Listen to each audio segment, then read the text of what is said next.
prevailing story, some will say, around this track today because of the fact that the championship leader, James Scott, has decided to use one of his 4 drop rounds here today around this circuit. He has himself a 74-point advantage over Harley Hebert. Sounds like a lot. In reality, Harley Hebert could pick up quite a few nice points compared to his drop rounds if he can get the result that he wants today. At the moment, he's 4th in qualifying right now. And of course, that battle for 3rd in the championship. Good chance for Thomas Hinds to pull some points away as well.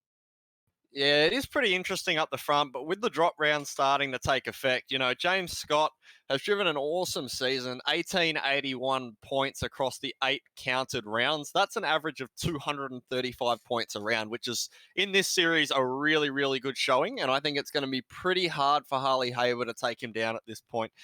So we won't say it's over until it's over, Sperry, but definitely an opportunity tonight for Harley Hebert to show up and have a go with the likes of people like Richard Hampstead with quite high I ratings who have shown up to boost this off. Danny Davison currently in 2nd, Jordan Caruso in 3rd. One driver out on track is Brian Borg. He's the only driver who has any real representative shot of setting another quicker lap time. He's down in 24th position ahead of the likes of P. Lee and Greg Sharp, only behind Sebastian Chixier at the moment and Andrew Dyson. But that is only one part of the formula that guys are going to have. The grid is pretty much all but formed at the moment, so I'm going to take you through your starting grid right now as we head over towards 38 laps of racing action, which goes by in the blink of an eye around this track as Brian Borg makes his way through the final corner then of White's turn number 10, makes the relatively short run to the line and does not improve on time. So Richard Hampstead then will go to pole position with Danny Davison alongside him. Jordan Caruso starts this one from 3rd, Harley Hebert in 4th, Brady Myers goes from 5th, and Thomas Hinds alongside him on the 3rd row. Damian Johnstone starts from 7th, Brenton Hobson 8th, with Jamie McKnight, great qualifying from him in 9th, Ian Bird rounding out the top 10. Over the Patriot go, Adam Briggs in P11. Guy Leach, he'll be stoked with that result. One of the veterans of our field right up the pointier end tonight in P12. Lethal Lee Ellis in P13 with Steve Jansen 14th. Rob Bowden 15th. Bo Cattell 16th. Christian Smart, Sean Thompson 17th and 18th. And James Mackey, a guy who we haven't seen for a few weeks in this series, I don't believe. A bit of a disappointing result in 19th with Brian Borg rounding out your 20. Kenneth Latter starts 21st, Paul Mansell in 22nd. Then you've got Andrew Dyson 23rd, Sebastian Trixier in 24th position, or Tixier I should say. Then you've got P. Lee in 25th, and then Greg Sharp did not set a qualifying lap time. He starts today in the 26th position, but this is going to be a very interesting race today. I think a lot of drivers want to try and figure out where they've got to be. Of course, the final round at Sonoma in 1 week's time on the iRacing Esports Network. Make sure that you check that one out as some amazing racing action come fully into view. But there is so much that can happen, will happen, does happen when you get yourself into a sim race. You cannot hold your breath when you find yourself with action just as exciting as this. Anything is possible, and pretty much everything is possible as well. I've seen 34 cars. I think a lot of people have seen 34 cars find themselves wrecked before turn 2 as the green flag goes, and we get ourselves underway for racing action. It's a good start from Hampstead. It's a better start from Jordan Caruso here.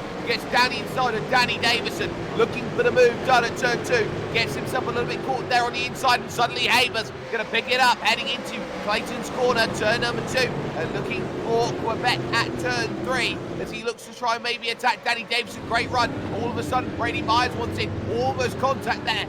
Turn 2 in the background. A big incident as Davison runs off the road, and Hebert's already up to 2nd. Yeah, these guys are going to be really careful. 24 degrees track temperature tonight, and a very high-speed track with this V7 tyre. If you hit the grass, and we've got issues coming up to Moss, we've got a car in the grass, this is going to be a disaster here. Big shunt. I can't quite see who that was that re-entered the track there. I think it was Hinsey. So as we were coming down the left-hander towards Moss, it looks like he's had a bit of side-to-side contact with Brady Myers, and that's just fed him off into the grass, and he's re-entered the circuit, nowhere to go, but straight into the side. I think that was Damian Johnston. Well, John Stone, the innocent bystander, but there's not much you can do there when you're Thomas Hint and you're on the grass in version 7 tyre models. It's going to be always tough to get the car checked up and slowed as they look to complete a lap around this track. So battling Jamie McKnight, behind him Ian Byrne and Guy Lee side by side as Janssen gets himself past Bo Cattell, but ultimately in towards turn 1 they go once again. Looking at this battle, and well, it's well worked by Ian Byrne. He's got the inside for turn number 2. Not a guarantee, but maybe a prediction becomes a philosophy, becomes a fact, and there comes the move, but up and under again. Trying Guy Lee. Sure, he's looking every which way. Oh, a bit of contact, and straight on you're going to have to go in. Try and slow it up here. And oh, it's a very awkward rejoin, and he finds himself sent all the way to Quebec. Yeah, one of the really unique things about this circuit, Sperry, I've been racing here in this car for probably 7 years now, and hitting the grass always was tough here. You pretty much were guaranteed to make the fence, but now we're on the V7 tyre. It's even worse as we're just catching a replay of the stuff. Well, you can look here at Sean Thompson's perspective of things. We just noticed as well that Jordan Caruso has dropped a position to Brady Myers. And you can see here, it's very tough going through the opening couple of corners. And oh, wiggle in front of Sean Thompson. And then he gets hit around, and then it all kicks off in and around him. I think a lot of vehicles got caught up. James Mackay is one of them who got hit. And that's one of the issues starting in the back. Let's still look at it from Mackay's perspective right now. You can see he's heading through the opening section. There'll be a bit of contact there. Oh, he got attacked. He finds himself hard into it. Very good to get sideswiped by 2, 3, 4 vehicles. That's always the worry here at this very, very narrow circuit in terms of design at Motorsport. It often goes wrong. There you can see this happen to Thomas Hind as well as Hardy Haber sets the fastest lap of the race so far. You can see his Mustang just the ever so slightly taps through turn 4 and up to Moss. There is no chance of stopping it. You almost got to hope that you Dukes have hazarded over some vehicles. So with no pace, you've got no way of stopping it and getting yourself through the magical gap in the fence here, Bert. Yeah, I don't think we can place any blame on Hinsey for that one. He's got a bit of the Wingardium Leviosa from Brady, and then has had nowhere to go but lock those tyres up. And I think he did a good job of keeping it pulled up, but there wasn't much more he could do. Looking back up towards the race now, it looks like we've got Briggs to the outside of Hobbo coming into this fast right-hander at the end of the lap. You can make the move work around the outside here, but he's not going to be able to do it this time. Well, he's defending against the meme here is Brenton Hobson. Of course, one of the things he had a couple of seasons ago was an issue to get sick, but now he dives down into pit road. I wonder if he jumped start at any point, so that could be a drive-through penalty or something like that for Brenton Hobson. He's dealt with most of the traffic, but he is going to be off kilter with strategy compared to a whole host of other drivers here today. So this is how your field stacks up at the moment. Amstead leads, Haber is there in second, Brady Myers in third, Jordan Caruso fourth, and Adam Briggs there in fifth. Lee Ellis is up 7 positions in the open.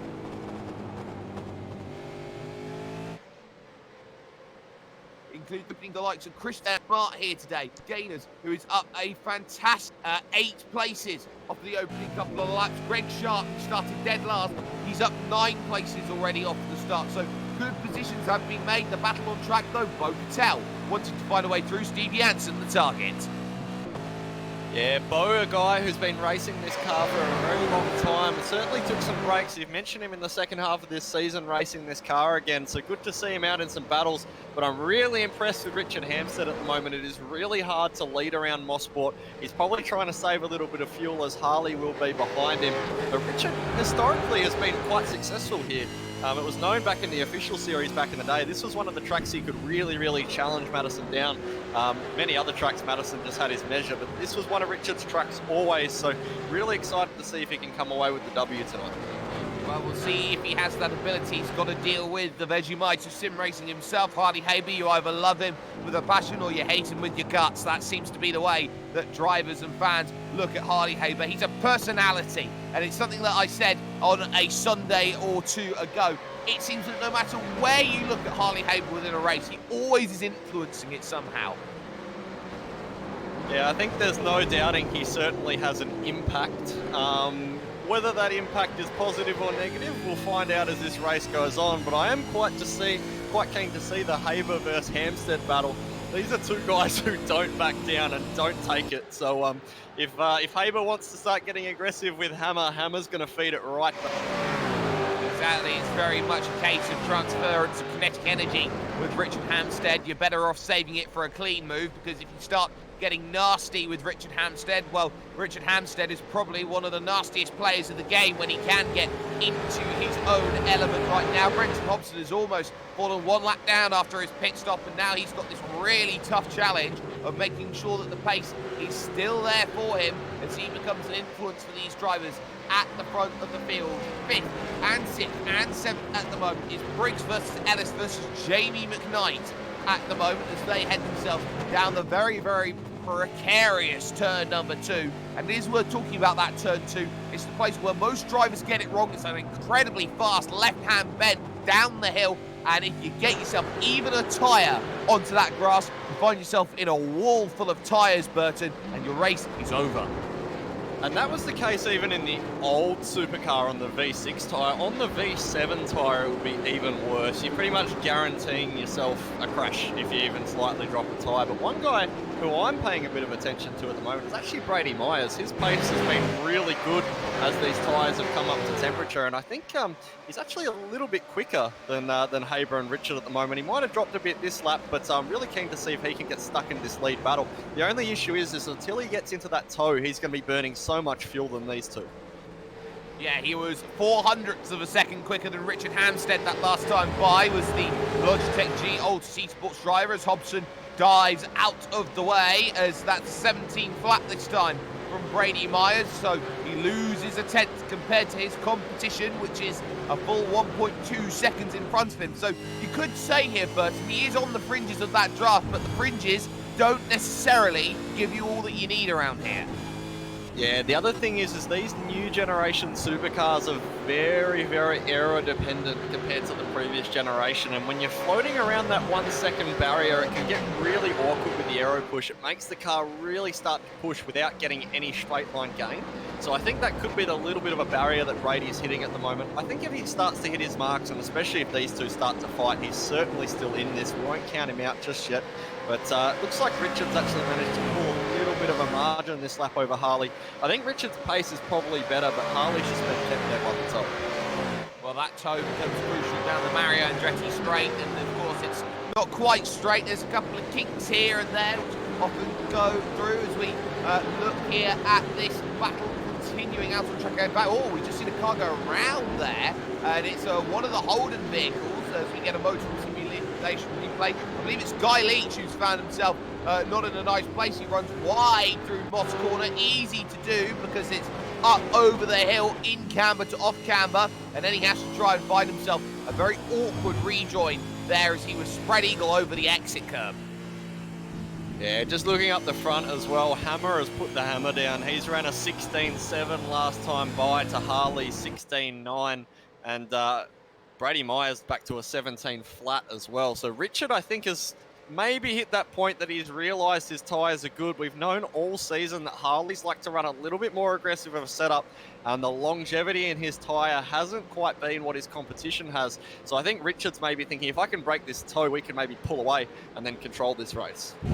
Absolutely, that could be the case. All of a sudden, though, there's got to be a couple of worries going on for Brady Myers, because he's looking behind in his mirrors and he's seeing an approaching Jordan Caruso, who we haven't really talked about over the course of this race. Jordan, car number 15 in this field according to his iRacing out there at the moment. He is having a very strong, good race though at the moment. The Evolution Racing team, he's finding himself through the lefts and rights and is closing up that gap. It's worth noting as well that we've got 5 different teams inside of the top 5, so that tells you just how good the racing is around this circuit. The fact that everybody seemingly has a horse in the race. Myers lost himself a 10th that last time by, gap down to 6/10 between these two, but Jordan Caruso definitely on for a podium looking at the moment. Started 3rd, dropped 1 position to 4th, but he is still in that position to go out and attack, and what a way to try and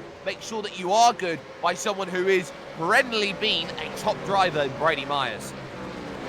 Yeah, Brady, I'm glad to see that he's back up the front. He's battled the first few weeks in this car, and that's very wide from him. That was almost a tyre off the road there. If you drop a wheel, as we saw Ryan Leach do a few laps ago, that could mean disaster. So Brady really fighting the understeer through Moss Corner. It's a real to and fro with this track. Pretty much every corner is a high-speed corner with the exception of Moss. So the difficulty is you can make the car have good traction and good power off Moss Corner, meaning you've got good speed down the Mario Andretti straight. But the issue is through the high-speed corners, you're probably going to be battling a little bit to get the car turned. So it's a bit of a toss-up at what you do. And it looks like at the moment Brady's got this thing hooked up through the high speed, but struggling through that low speed at Moss.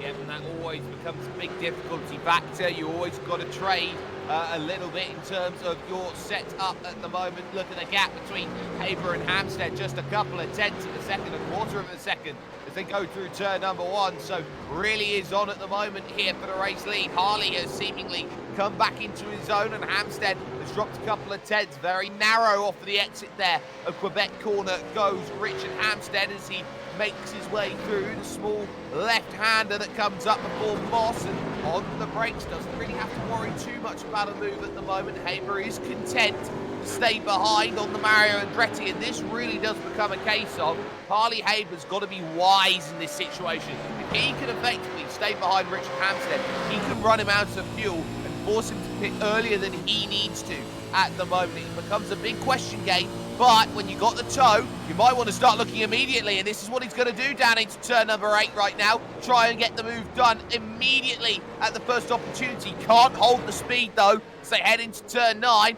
and maybe there's an angle here for turn 10. Has to be defended, or you're not going to get a gap through like that, are you, Harley? And ultimately, they remain almost side-by-side towards turn 1. Door being shut by Richard Hampstead, and Harley, wise decision, backs out of it. Yeah, see, look, we say it week in, week out about Harley. He's very fast, but the racecraft just isn't always there. And I have to say, I don't really understand why you would be attacking Richard Hampstead so hard with 28 laps left to go in this race. Harley could just sit behind him, probably save 200 or 300 mils of fuel each lap, and then have a significantly shorter stop. I just don't quite get it at this point. And every time he has a dive at Richard, that just brings Brady Myers back into this fight. Last lap, looked like Brady did a 17.4 with 17 6s and 8s from Richard and Harley. So if I were Harley, I'd just be sitting there, saving some tyres and some fuel behind Richard, and then attack him later in the race or pass him in pits, because Richard's one of the hardest dudes to pass in this field. And he might just have a second bite at the cherry if he wants to try and make this move happen. And he's not close enough this time to get a nose down the inside. Is the Mark 1 eSports driver there, Harley Hebert, just right tucked up underneath. He's clearly showing he's got the pace. Oh, and that was a little bit of contact between the two of them, and a push to pass as he takes the race lead. So Richard Hampstead losing out then, and could lose out second as well if he's not careful. Brady finds a way through. That was maybe not entirely Harley's fault there through that section, but he's able to just get a little push to pass to make his way through. But Richard Hampstead will have the bit between his teeth. He's got the message. Harley wanted through. Now he's got to stay with and make sure that he can teach the young dog a few tricks. Now, Richard is one of those guys who definitely used to be a fairly heated driver back in the day and was known for his aggression. He has cooled it off over the years, but I think Richard is not going to take very kindly to that. The service has been made by Harley. I think it's time for Richard to start serving.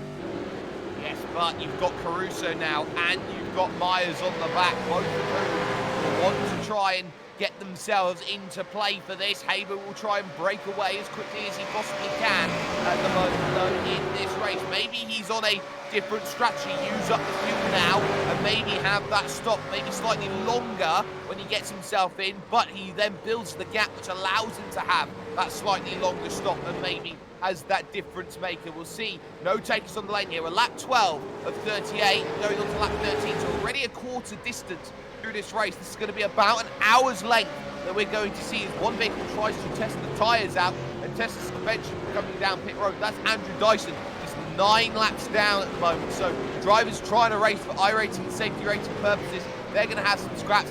Also, look at Lee Ellis as well. He's under pressure right now. Jamie McKnight has not gone away in this race. Yeah, really impressed with both Lee and Jamie, actually. Lee has had rough couple weeks in terms of learning this new car. He's a very, very quick and proven driver and has been one of the best over the years. Just, I think real life commitments have got in the way a little bit for him recently, so it's really good to see him having a good night. But also Jamie McKnight, team owner or team manager, I guess you could say, of ERT now, I believe, and obviously has a lot of real life commitments as well. So really good to see these two guys right at the pointy end of this field. Behind that as well, Christian Smart on the back of this train. He is one of the biggest movers and shakers in this field, firing a Greg Sharp, who's got himself up half the field already, up to 13th place, and looking maybe Brian Moore in the next few laps or so. But McKnight at the moment not quite close enough to deal with any sort of legitimate threat to Lee Ellis at the moment, just being kept at an arm's length right now, as the front four look like they want to get a little bit antsy, look like they want to get maybe a bit of racing action under their belt and trade a couple of positions in the not so discernible future. Any one of these top four could very well find themselves in victory. If anything happens, Adam Briggs is best poised to take advantage of that. He may be 4.5 seconds down the road, but crucially, if contact does become available and they do start tripping over each other here, Burton, it does mean that he is best placed to pick up on any driver who finds himself by the wayside. That's it, and Richard pulled 3/10 out of Harley Haber last lap, so I think Richard's about to write Harley Haber a bit of an invoice for that little mistake that happened before. You know, I really don't see Harley Haber getting out of whatever ordeal is about to take place between these two in the top four. Richard's one of those dudes that when he gets swung at, he swings back twice as hard. And to be honest, Harley totally deserves it after that total bump and run before. Well, it was a bump and run. It didn't have too much help from certain aspects for Harley Haber. He'll use that as his defence as he goes on forward, and after the race he'll have that conversation. Look how close Hampstead is. I think he wants to send that down the inside, and Harley's going to get close, but oh, look at this. Hold it around the outside, why don't you? That's some good heads-up driving, isn't that one? A Harley Haber of a year ago would have had his door absolutely caved in by that, but some great car control there from Harley Haber. Maintained the race lead out there. Hampstead, a great effort down the inside, and oh, a little bit of grass there heading into the left-hand corner for Brady Myers in third position. He's lucky he's been able to check that up. Yeah, good car control there from Brady. Richard, I think, had a bit of a slide at the apex, which probably hurt his ability to clear Harley there, so I wouldn't read too much into that. Good driving by Harley, nice and heads up, but I think after what happened earlier, he knows he can't afford to turn in on Richard. Well, he knows exactly that he's got to be very nice and calm, and maybe he's got to back up the pack ever so slightly and get Brady Myers involved, get Jordan Caruso involved. 4 different teams split inside of the top 4. Mark 1 leads, Trans-Tasman in second, Altus there in third, and Evolution Racing Team in fourth. Now look at how this draft affects the double toe for Brady Myers. Going to be helping. Haber's going to have to defend this one here on the inside of turn 8. Looking towards turn 9. This is where Richard Hampstead's been finding that run, and Harley's just got to be a little bit wiser to it here. No opportunity to lunge this time by through this section. Now I'd wonder here if the undercut is the right call at the moment. We're heading to lap 16 of 38. You've got half distance coming up in 3 laps time. If I was Jordan Caruso, maybe, would now be the right time to dive down in and get an undercut? I don't think so, Sperry, to be honest. I think the track's so cold, these tyres aren't dropping off too much. These guys on good laps are still running sort of mid-17s. So I think for Caruso, the problem is if he pits now, he's just going to cop older tyres and end up sort of probably maybe even at most 2 or 3 tenths in front of Harley. So he's just going to get reeled in the draft. I think an undercut's only really going to work if you're able to pull sort of seconds and break the draft. I think it'll be best if these guys all pit together. Well, we'll see what they decide to do as they go through. A little wiggle on the exit for Brady Myers, trying to put the power down. These vehicles are notorious. You get oversteer and understeer in these vehicles at the same time, very much for the locked differential that they have. How difficult is it for a new driver to come into a V8 supercar and try and control it, because there is nothing like it? No, you're absolutely right. The fundamentals are sort of the same, which is brake, turn, accelerate. But the problem is getting these cars to rotate is quite unique, and not having ABS to assist you.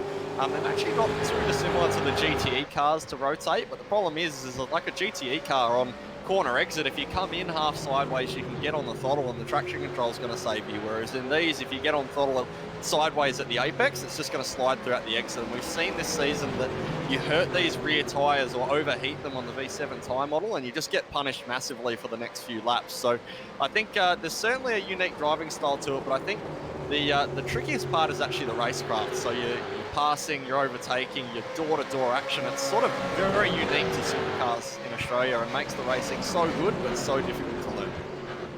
There's a lot of drivers who have found themselves in trouble in this race. Jamie Johnstone, Sean Thompson, Kenneth Latter coming out of pit road, 14 laps down. Danny Davison out of the race. James Mackay out. Andrew Dyson is 10 laps down.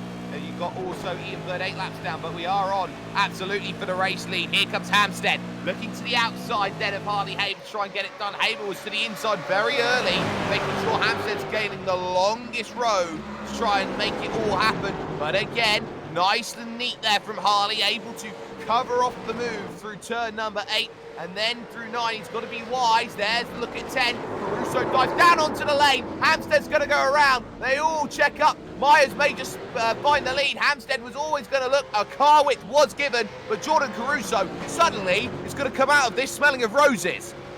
Yeah, very, very luckily timed by Caruso. Bit of a dive by Richard, I got to say. I'm not sure that the move was on, that's for sure, but he drove it too deep, and I'm not sure Harley really gave him much room. Harley sort of turned in as if he wasn't there. Oh, not really. If you look at the angle of Harley's car, he was going to apex later like Richard wasn't there. So it's very 50-50. We'll take a look at the replay here. I think Richard was well and truly up there, but yeah, I think that's probably a racing incident at most there. Richard too deep and Harley probably not giving the space. Well, you can see here as they go through, it was tight, it was close, and there was a bit of contact. Myers had to try and find an escape, and all of a sudden, Jordan Caruso is primed. Now Brady Myers will know he either has to strike quick with Harley Haber, or he's got to think about the pit lane quick with Harley Haber because of the way that he's been driving. We'll see how this one plays out. Thinks about the inside, thought better of it though through turn number 8. Wasn't quite in position to try and make that happen. Now you've surely got to cover Jordan Caruso, and Harley immediately does so. Fearing for his race lead, he decides to dive down to the pit lane, gives Brady Myers the lap and the race lead overall. Briggs is going to follow down into the lane, but all of a sudden, it becomes a race as Steve Janssen pits. We've hit pit stop central, and Jordan Caruso now could find himself in place right now, Burton, to take the race lead.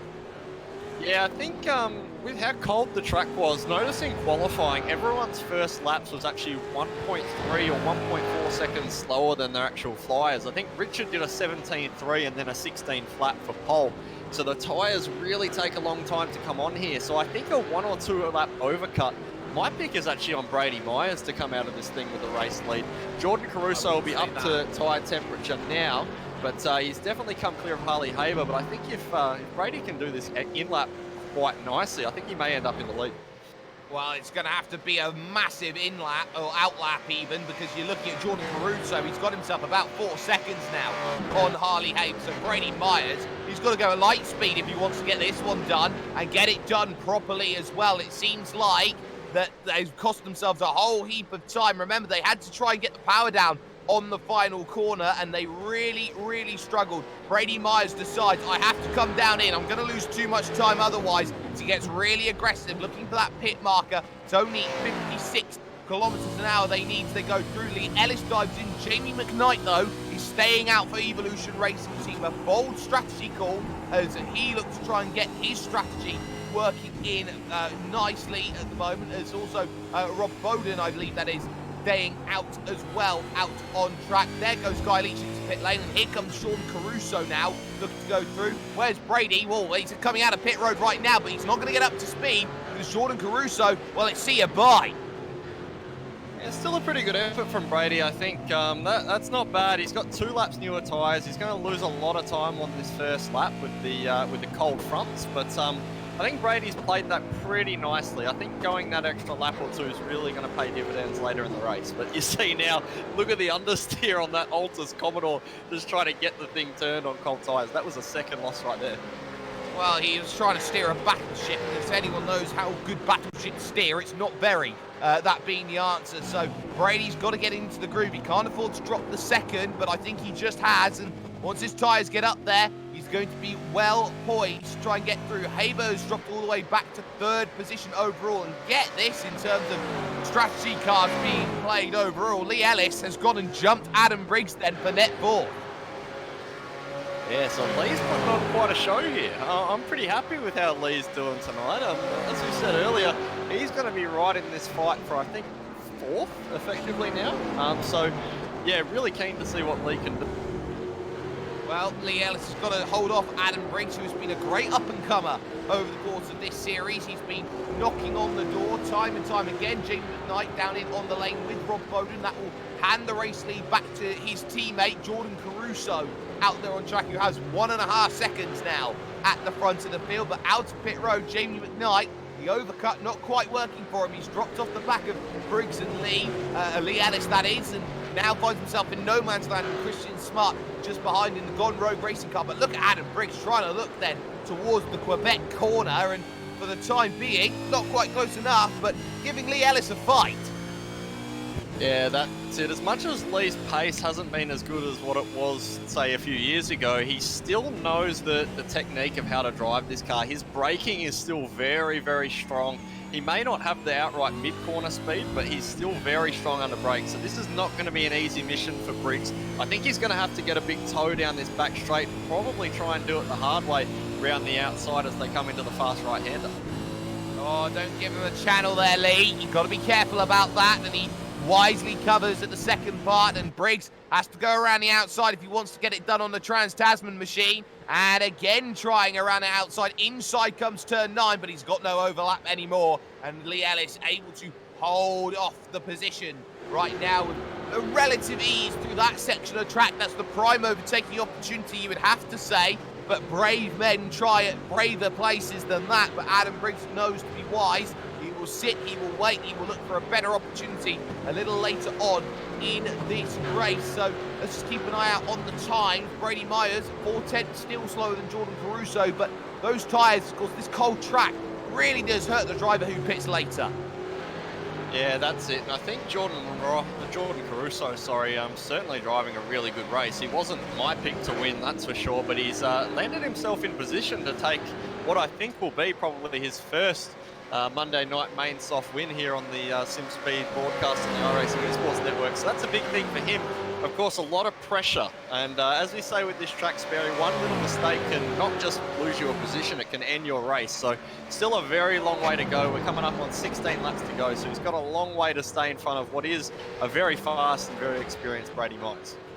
Yeah, and that Brady Myers will want to try and attack really quickly. He loves the high-speed circuits, this Brady Myers. He'll be looking to try and pull that gap in. He's got a bit of traffic at the moment, though. That will help in terms of the tone. Sebastian Tixier in the number 24 machine, who's 7 laps down at the moment after earlier instance in this one, who pulls over to the left-hand side and lets Brady Myers go through. Brady, though, that last time by, good lap, 16.4, took 2/10 out of him, gap down to 1.7, but it was also a 16.4 from Harley Haber as well, who's got the gap to Brady Myers at 2.2 seconds, so not out of the realms of possibility just yet. On fresh tyres, Harley Haber is probably one of the fastest of them all on his own, but you know that this race is not decided by who's the fastest over 1 lap, it's who's the fastest over 38.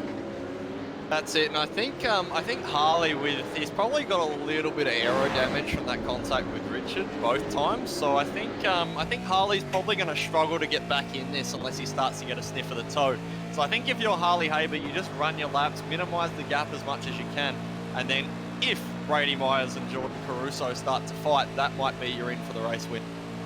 Very much might be the in. Drivers who have made some really good positions over the course of racing as Jamie McKnight tries to get past lap traffic of Paul Mansell and gets that one done. You've got Christian Smart, he's up 10 places at the moment from where he started, 17th up to 7th. Bo Cattell behind him, he's up 8 places, 11 for Brian Borg. We haven't talked much about him today, he's had a really strong run, but he's in a scrap at the moment with Rob Bowden trying to pull away out for a second at the moment right now here, Jake. And you look at this, Rob Bowden, 10th position, started 50. I think Rob Bowden would have easily taken a top 10, seeing the caliber of field he was starting in. Yeah, that's it. You got to say though, Brian Borg's come from 20th to 9th, so he's one of our biggest movers in the field. He's driven a really good race tonight, so I think his pace may not particularly be indicative of what he did in qualifying. So it's good that Rob's managing to hang on to Brian, but I think Brian's pace is really good. Speaking of really good pace, Brady Myers once again ripped another 2/10 out of Jordan Caruso last lap. He's about half a second from getting a sniff of that draft. Really, really good speed out of that Altus Commodore. Yeah, down to 1.5 seconds now, the gap at the front of the field, so he's trying to reel it in with every single second that goes by, and well, he's doing it at a couple of tenths a lap. He's going to catch before the end of this one, and Jordan Caruso is going to be looking in his mirrors thinking, well, what do I have to do? I've got to defend against Brady Myers, who is one of those drivers that can turn up on his day and give anybody a challenge. Look at the gaps they cross the line, another 10th gets chopped off then. Caruso 16.7, 16.6 for Brady Myers, and Harley Hebert 16.7. Brian Borg has lost a spot though here on the Motoring Simulation replay to Rob Bowden, and he's got that one lost a little bit earlier in terms of the lap. So Brian Borg going to have to try and get that one back, and effectively, I think had to actually gave that position up quite naturally there, but. Yeah, not sure. Seems a little bit of a weird one there. Maybe a redress for an early incident we might have missed. Didn't seem to make sense, but it looks like Brian Borg may be on quite a long stint, as he's pitted all the way back on lap 14. So maybe he's just acknowledged that holding up Rob much longer is going to cost them both times. So he lets him go and tucks into the draft. That's a worrying sign for Brian Borg and his top 10 aspirations. Steve Jansen's only a couple of seconds back. Greg Sharp a couple of seconds behind that, who started dead last. And indeed, big mistake from Jordan Caruso just last lap. That's going to be worth, I reckon, half a second. That's going to give Brady a sniff of that draft. He came into the fast right with massive understeer, and that's a 17.2 to Brady Myers 16.6. So that's really opened this race up. As I said, Sperry, one mistake around this track and a lot of pressure on his shoulders to get that first Monday night win. Well, you talk about drivers when you talk about likes of V8 Supercars and Formula One and any other category of racing, they talk about how good drivers thrive under pressure, and maybe sim racing, you can say, is a little bit more entertaining because not everybody is cut out to be at the front of the field. And I think Jordan Caruso starting to feel the pressure. I remember watching Sim Racing Expo, being live at the Nürburgring and seeing Maximilian Benecke really shaking on the steering wheel when he was about to win his ADAC GT500. Look at Jordan Caruso. Yes, the stakes are a lot lower here, Burton, but you don't have those nerves go away. I think Jordan Caruso right now is starting to really feel the pressure. Yeah, I think Brady Myers and Harley Hebert are also two guys who aren't always the best under pressure. They're very, very talented guys, don't get me wrong, but I think they also sort of struggle with that a little bit, but it's far easier being the chaser than the leader, and I think Brady Myers is proving that at the moment. He can see that ERT Commodore of Jordan Caruso getting bigger and bigger in his eyes, and he wants it. Another 16 from Brady Myers that last lap, 16.9 to Jordan Caruso, 17.3. So I think Jordan just needs to start calming it down, focusing on his exits and not driving in the rearview mirror. Well, there's traffic in front. It's Brenton Hobson, and that's not going to be the best news in the world. Brenton is nice traffic for Jordan Caruso, not so nice for Brady Myers. He won't be able to use Brenton Hobson as much over the course of this race. So this is going to be a tough job for Jordan right now as he looks to defend up the hill at Moss Corner and now get yourself through the right. And Brady is tucked up underneath, and there is an opportunity this lap for him to get this move done. Caruso's got to be wise to how this is going to be done. Remember, Jordan Caruso pitted earlier than anybody else. He got the race lead after contact between Amstead and Hebert, and here comes Myers looking for this one. There's a channel at the inside. You're gonna have to cross the beams, my friend, and that's the scariest part of them all. Whenever you cross the beams, it normally ends in disaster. No such worries this time, but Brady Myers, he's gonna have to sit for another lap. Yeah, I think Jordan's quite new to this, and I think this is going to be quite a pressure cooker situation, but I think it's important for him that he doesn't play the race, he plays the driver. And Brady Myers is one of those guys, as I say, He's very, very quick, but you can get into his head if you start sort of moving around, doing some unusual things. It's a tough track to sight apexes too, and particularly corners like Moss. It's very easy to throw the car off the road with a drop wheel if you're not careful. So I think Jordan's doing the right thing, moving that car around, running different lines, trying to get into Brady's head. And eventually that Mach 1 car of Harley Hebert is going to start getting bigger in the rear view too. Well, it's already happening with Lee Ellis behind, because on the back of Lee Ellis and Adam Briggs, as they get closer across the corner, the leading two, you've got the likes of Jamie Knight and Christian Smart within a second of each other as well, so they're really closing up for fourth place. But for the race lead, it is on once again. Myers with a much better run this time will get himself full overlap then on the outside, and Caruso, what are you going to do? A bit of side draft coming into play now as they head through the Mario Andretti straight. Caruso has got to be really careful here. Oh, he caught a bit of curb on the inside, and that's going to hurt him for his entire run. Brady Myers is going to pick up the lead by default through that section, all because too narrow through turn 8 was Jordan Caruso. Yeah, I don't think that was necessarily Jordan Caruso who just lost that, though. That was really well driven by Brady Myers. He had that Altus Commodore absolutely on the limit of how hard you can drive that car around the outside there, as we're 3 wide behind. Yeah, that was Ellis and McKnight and Briggs going at it. McKnight and Briggs still side by side as they head to turn 2. It's all kicking off, but Briggs is going to hold the position then through the very fast turn 2. So well done there. What on earth happened to make 3 wide a possibility? They were side by side, Briggs and Ellis, and they went through the final corner. There was a bit of contact, I think, between the two. Nose to tail. Ellis was trying to get back up and under. A bit of contact, and Adam Briggs, no power on the exit after the hit. Yeah, that's going to give Lee a little bit of freedom. It's still not over. Remember, Jamie McKnight actually pitted quite late in this race, so he's got the newest tyres of this pack, I think, and Christian Smart's hanging in there as well. So I think it's going to be a bit of a race of fastest from the rear, but just looking up at the front, it looks like Brady has done a fairly good job of putting a bit of margin this lap on Caruso. It'll be interesting to see the times, because now Caruso's starting to bite back. Yeah, and with that draft, it becomes so powerful. Caruso has that ability to fight back in this pack. 17.6 and the 17.5 for the pair of them. 3/10 when they cross the start-finish line. Harley Hebert only a 17.6 of his own, so he's stuck out there in the wilderness at 1.7 seconds off of Jordan Caruso. And you know that Harley Hebert is sniffing a race victory. He needs to find that pace, but I don't think that he's finding it at the moment. We got ourselves 9 laps to go here at this magical Motorsport at the moment as they fight behind. This is for position laps down at the moment. 18th and 19th, Paul Mansell and Sebastian Tixier going at it together. This is what I like to see. Drivers battling all up and down, even if it is for what is 17th or 18th position, and you're 7 laps off the race lead.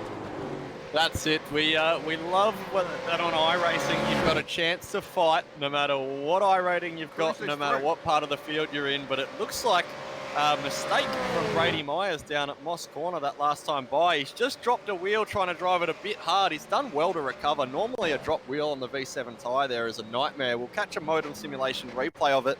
Brady Myers just driving that Altus car in a little too deep, drops a wheel, which pushes him out wide, but he's done nicely to recover. The race is far from over for Brady Myers.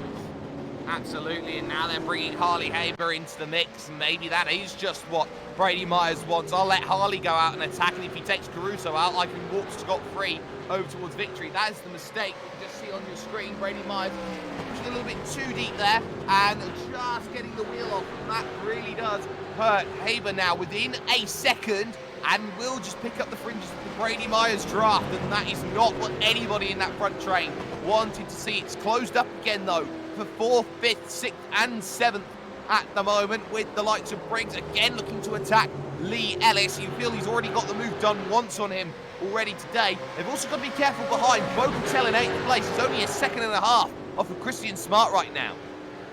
Yeah, that's it. I'm really impressed with Lee. It actually sounds like Lee's doing a little bit of fuel saving as well. He's balancing a lot of things in that TTR Commodore at the moment, and he's leading / corking this bottle a little bit here, and he's up from 13th to 4th. So really well driven race from Lee. I'm really hoping for him that he can keep it together for this last 7 laps.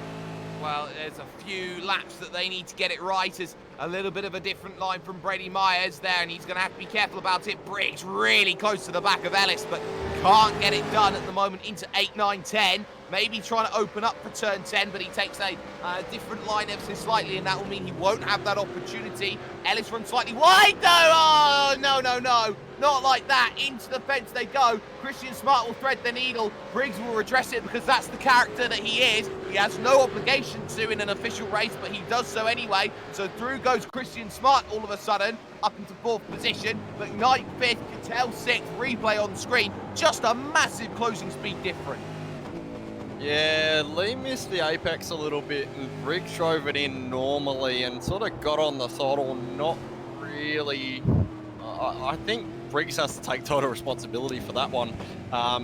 You know, it came up on him quick, but he had plenty of chance to get out of the gas and didn't. So a little bit sad for both of those guys there because they're both now out of this fight. Lee did an awesome job to keep that car out of the fence, but the main guy who profited out of that was Christian Smart, now running P4.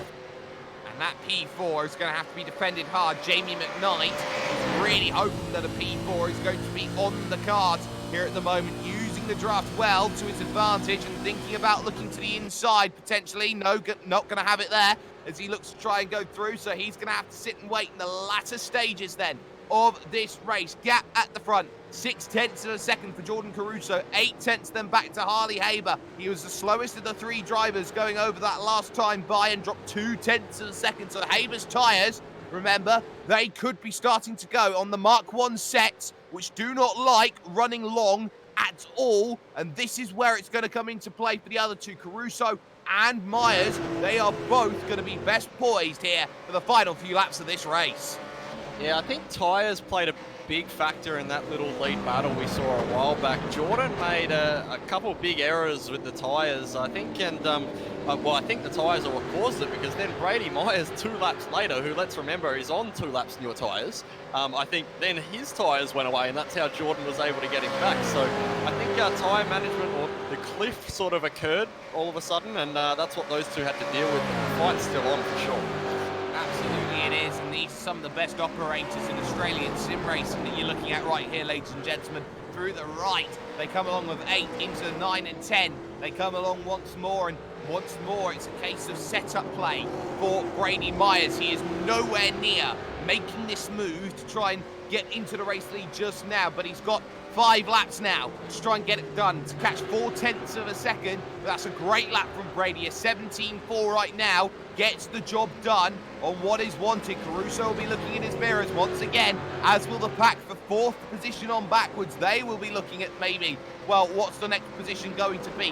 What's the next battle going to be out on track? Cattell may be best poised here to climb 12 places and get to 4th. Remember, Christian Smart, he's up 13 places. He's tied for biggest mover and shaker in the field with Greg Sharp there in 13th place on his own, in 13th overall. So a great drive at the moment for the number 17. Leading 2, though, this could be a chance maybe. I think he's slightly too far back as Brady Myers.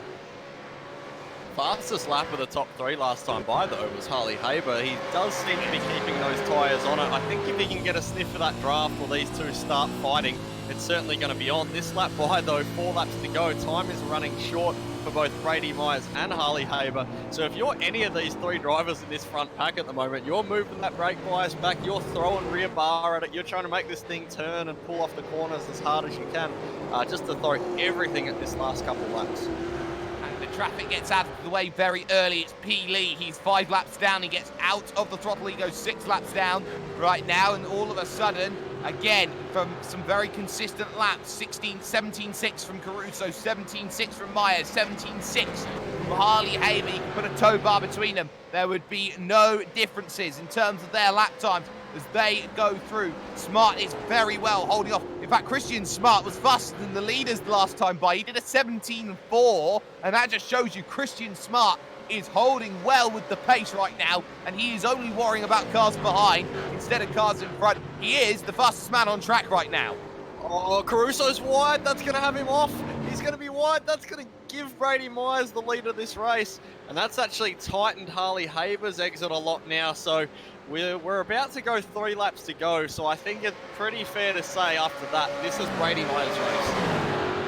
missed the apex, did Jordan Caruso. Not everyone is built to be a winner, and Caruso's mistake came at the place he could seldom afford it, and he will know that he has thrown that opportunity away. Hebert down the inside, up into second, and damage limitation pretty much score complete at the moment. I'm pretty sure. Oh no! Huge slide from Brady Myers. This brings everyone back into play. Here comes Harley Hebert now. Inside line, there's no room there, and Caruso's going to steal it back. Maybe go around the outside for the race lead. It's all kicking off now, and Caruso into second. Myers holds the lead for the moment, but where did that mistake come from on the tyres?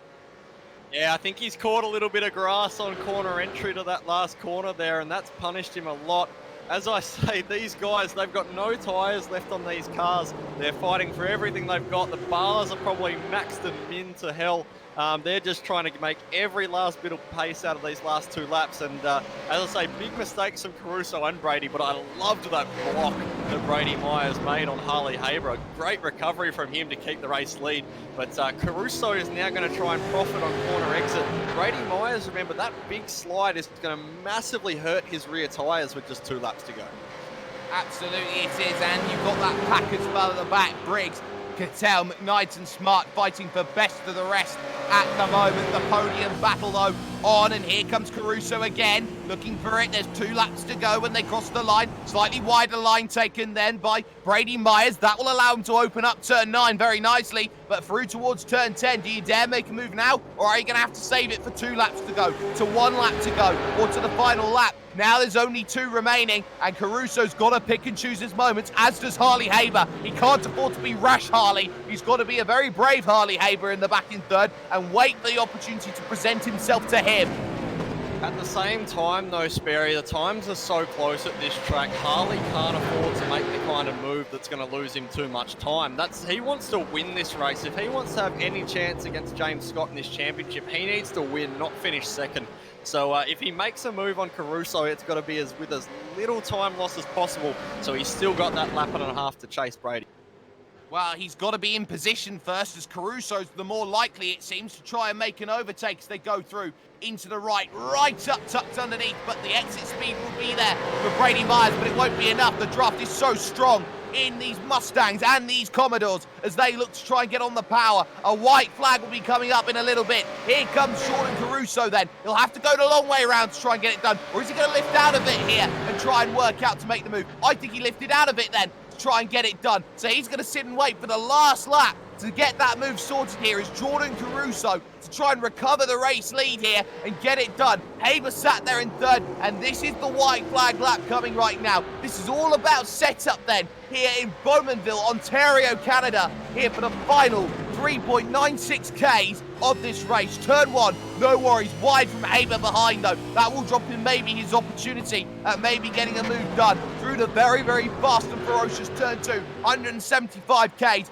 For putting the power down, heading to Quebec corner at turn number 3. Through the right they come along. Brady Myers looking absolutely fantastic through this section. It is on behind for what is going to be 4th position as well. Smart fending off Jamie McKnight at the moment, but it's all on for the race lead here as they go up the hill, looking at the right of Moss, this double apex right, and it's all about getting the run off of this corner. And you know what? Brady Myers got a good run. I think Caruso got an okay run here. All about the Mario Andretti straight now. It's all about turn 8 and defending it. And now, are you in position to go out there and get that one done? Caruso not closing enough at the moment though to get a look down the inside. This is going to have to be brave driving needed here, and he thinks about the inside, but he wasn't having any overlap. Now you got to get it done at maybe turn 10. Set up turn 9 here, Jordan. You must set it up, Jordan, if you want the win. Right up over the bumper. Defended, though, by Brady Myers, and through over to the line. They're going to come along. It will be Brady who's going to take the win. Hebert's going to try and steal second, but he's not going to get close enough. Myers with a very, very well-respected drive.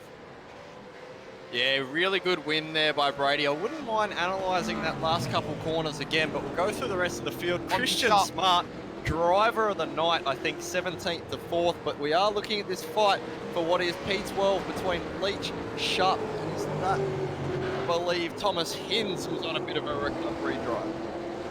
Well, you can see there, Sharp was trying to get alongside, couldn't get there. They were chasing Brian Borg down, they couldn't get there. come the end. So that's a shame for that one. Hinsey and Hampstead at the moment, they're going to have a scrap to the end, but Hampstead, P15 only. He won't be best pleased after starting on pole, getting involved in an incident, and that pretty much saying that's the end of my night. So P15 for him. He'll have many other results, though. He won't be too disappointed with that. But official classified results, they are as follows. Brady Myers picks up the win, 49 minutes, 34 seconds. He had to get it done by 2/10 in the end over Jordan Caruso, who had the lead after the pit stops, but could not get it done come the end. Harley Hebert had the race lead. He fought too hard with Richard Hampstead, though. He cost himself maybe a shot at the championship overall. It's third position only for him today. Christian Smart, your biggest gainer in the field, up 14 places. He finishes this one, or 13 places. He finished this one in fourth position overall, as I forget how to English for a little bit. It proves that I've just woken up. James McKnight in fifth position, with Bo Cattell in sixth. Seventh for Adam Briggs, with Lee Ellis in eighth. Rob Bowden, a very underrated performance from Rob. He gets ninth place overall. He'll be happy with that. And Steve Janssen, ever quiet is Steve Janssen. He finishes off in 10th place. Over the Patriot Go, Brian Borg, decent drive tonight, up from 20th to 11th. Guy Leach had a bit of a rough night earlier on, but still managed to recover to 12th. Greg Sharp, another guy who drove a really good race tonight, up 13 spots from 26th to 13th. And then we go up to our guys who maybe had a bit of a rougher night in the office. Thomas Hins, with that first lap incident, managed to end up 14th. Richard Hampstead, our pole sitter, as you mentioned before, Sperry, having a bit of an incident with Harley Hebert in the middle of that race in 15th. Brenton Hobson also involved in a bit of a first lap. I think he had a jump start in 16th. And then we've got our less fortunate guys, P. Lee in 17th, with Paul Mansell 18th, Sebastian Tixier in 19th, and Ian Bird rounding out your 20.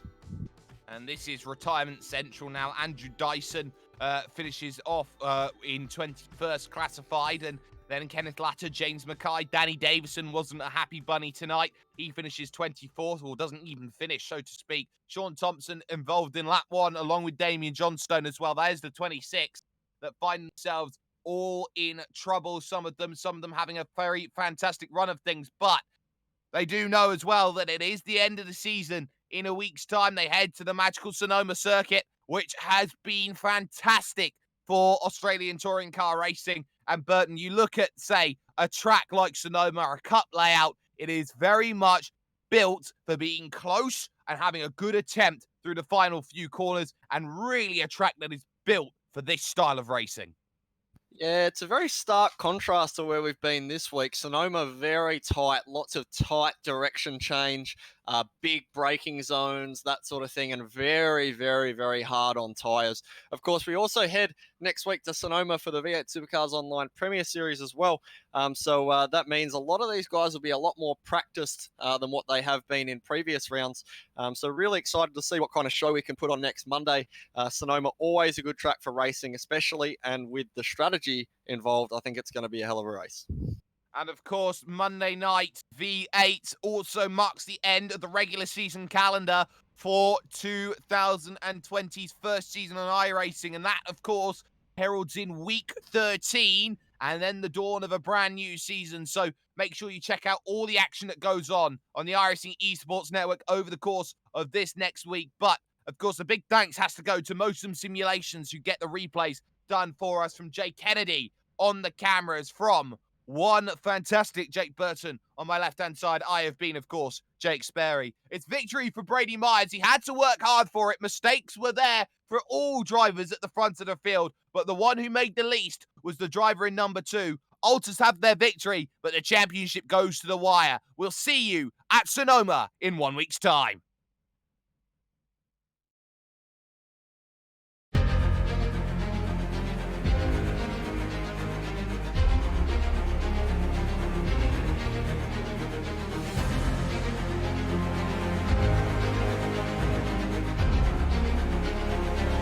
This is fantastic. This is GT racing right now. He's got traction. He's got everything outside of both of them. Maloney. Oh, he's taking Anderson. Anderson's up to Oh my God! Big crash. Oh my goodness, half the field's going to get rolled. Second very close. These guys are want to make their way through the field very quickly. Oh, there we go. Oh no! That's massive. Success is it. This is over. I can't believe this. Oh my God.